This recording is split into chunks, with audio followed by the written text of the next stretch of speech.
How's it going, Martians? Welcome back to another Martian Report. Thank you all for tuning in.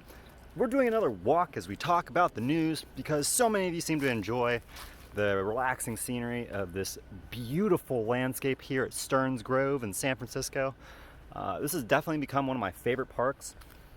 I keep trying to go to other parks to do videos for you guys, but honestly, I don't think that any of the parks, other parks here in San Francisco, even Golden Gate, compare to the beauty here. You know, I just love the trees, I love the terrain, but that's not what we're here to talk about. You're here to enjoy the scenery while we talk about XRP and our journey to a $10,000 price, right?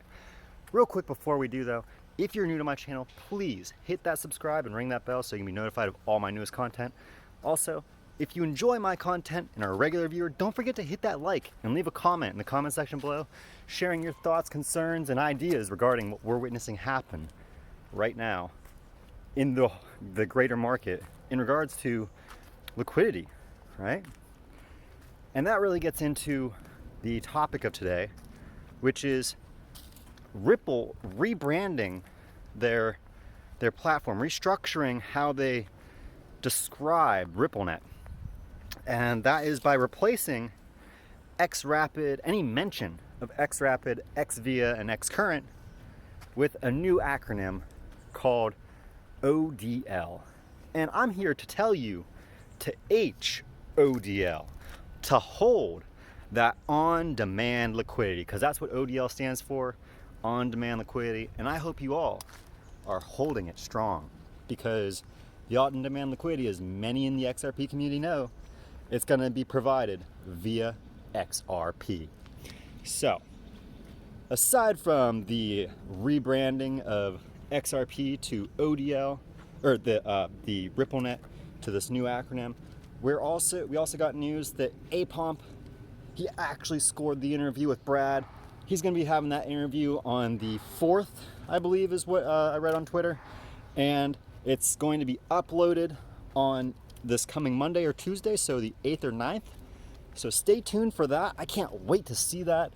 I really hope I can find a way to find a place where I can like do a nice recording. The biggest issue with why I'm actually started doing these videos like this is because I just don't have a good place to record any of my content and then go in through video editing. It's really just constraints about locale. So we're out here. This is one of the few quiet places I can come to, and you know, it's not the quietest. I'm sure you can hear dogs barking and whatnot, but it's better than the overpowering sound of, you know, people chattering around me, right? That, and I don't want to go to a library where I'd be sitting there talking and disrupting everybody else. At any rate, what we're going to talk about instead of just the ODL, because I think everybody's talked about that a fair bit, and the fact that we're going to see Brad Garlinghouse come up and talk with Apomp, which would be great for dispelling a lot of the rumors and falsehoods regarding the XRP ecosystem for a lot of Bitcoiners out there. You know, we know that there's a lot of Bitcoin maxis out there who are just hell-bent on hating, you know, hating as much as they can on XRP. And we all know that why somebody hates on something, why somebody is going to sit there and trash it, it's because it's a threat to them. They feel it's a threat to their investment in Bitcoin. But the great thing about fear is, just as much as fear can make you hate something, it can make you afraid of missing out, also known as FOMO, right? And so this interview might actually be a nice, a real catalyst for capitulating a lot of people out of Bitcoin and into XRP. And it's lining up really beautifully with how XRP has been moving against Bitcoin lately, right? We haven't seen a lot of bullish action against the dollar for XRP, but Bitcoin and XRP pairing, XRP seems to be almost starting a new parabolic trend against Bitcoin now that it's had this bottoming out effect over the last several months. So very good technical indicators for XRP against Bitcoin. And then when we look at the dollar, well, you know, it's not bullish on a technical trend, but on a fundamental, it's gorgeous. And why do I say that? Because we are witnessing the Fed do something unheard of. They're printing 75 to 135 to more that we don't know now because they've stopped talking about it. There's now a media blackout about how much money the Fed is investing into this ecosystem or into the repo market. And that's going to end on the 10th, supposedly, right? Now, I don't know that, I say supposedly because I don't know that I believe that the Fed's going to just up and stop this QE, this money printing into the repo market. Why? Because it was originally only supposed to be 1 to 2 days where they were going to lend 75 billion, right? Well, that's 75 billion, 2-3 days lending, turned into now almost 2 weeks of lending. And the 75 billion went from 75 to an additional 30 billion on top of that.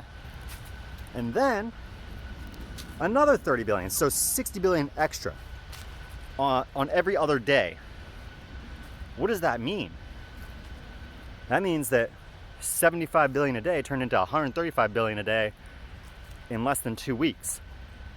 And we still got over a week of this assistance of the repo market from the Fed to go. And they've now, instead of talking about it every day like they had been on CNBC and Fox News and the mainstream outlets, now there's a media blackout.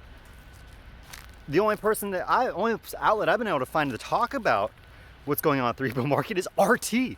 I have to go to Russian media to find out about what's going on with the American economy. That's not a good sign, okay? It's not.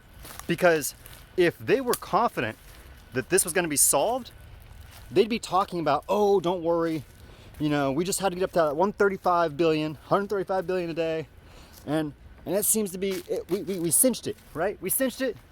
The amount that we have to get in now, it's going down, it's going down.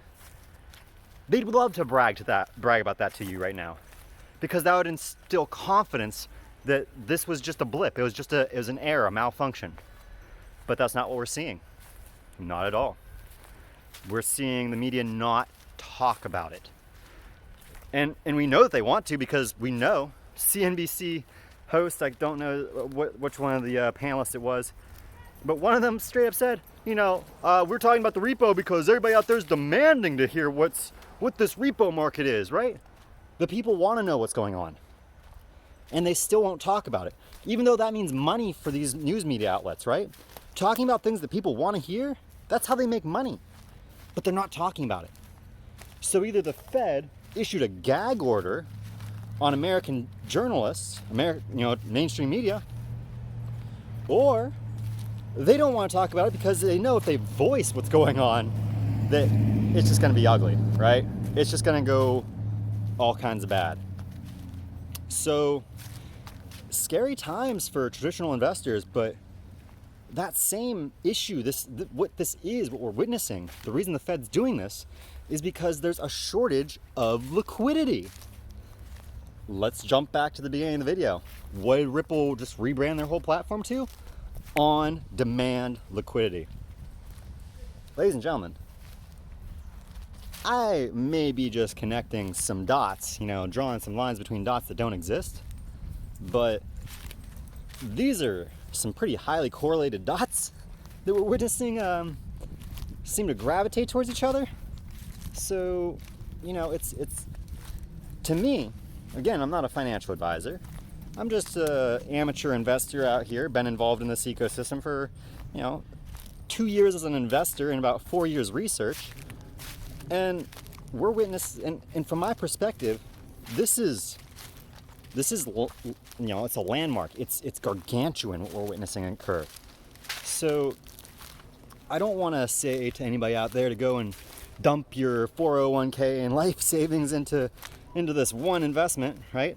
I'm not qualified to do that, and I would not suggest anybody do it even if I were. But what I am suggesting is that you just be patient with what you currently have invested, right? Be patient, and if you think that you don't have enough XRP, well, you know, that's your decision to make.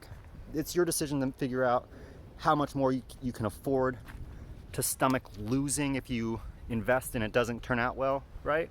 That's up to you. And I'm not trying to encourage anybody to go out there and, you know, put more into anything that they haven't done the research in, right? I'm just trying to inform my viewers of what I'm seeing and what my perspective is. And I appreciate all of you for tuning into my channel regularly.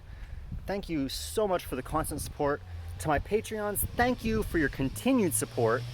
If you want to become one of my Patreons, you can go to my Patreon link in the description below. And if I can actually get that sum to grow there, then that will allow me to become even more independent as a journalist. It'll help me to be able to take risks on covering topics that, you know, don't get me a lot of views. Because right now on YouTube, I'm restricted to making content that you, my viewers, those on YouTube looking up content, looking up news, are going to actually click on. And I don't like that, having to approach you in that way any more than many of you probably enjoy me approaching content in this way, because it feels disingenuous, and I hate having to market, right? I hate having to market to you guys just to get the clicks. I don't want to do that. And so to all of you who are actively helping me through donating on Patreon, thank you so much for being among the first to help me achieve that goal of actually becoming an independent journalist out here, bringing you unbiased, well, as unbiased approach to media as possible. You know, of course, I'm gonna have my own personal biases. We as humans all do. But my approach is to just look at the facts and try and present what's going on in the most, you know, realistic or objective manner possible, right? Again, can't always be that way, but I try my best. And I think that many of you out there who constantly tune into me, you feel that I'm trying to do my best for you. Because this channel is not just for you, it's for me to really just process and try and wrap my head around what's going on here. And so I thank you all once again for tuning in. Once again, as I said in the beginning, if you haven't already, please hit that like and leave a comment in the comment section. Even just that's enough to help with the YouTube algorithms to get more people to have this video pop up in their link, and that's going to help me out. So thank you all. I hope you all are having a fantastic day out there, and I can't wait to see you in my next video. As always, on Mars.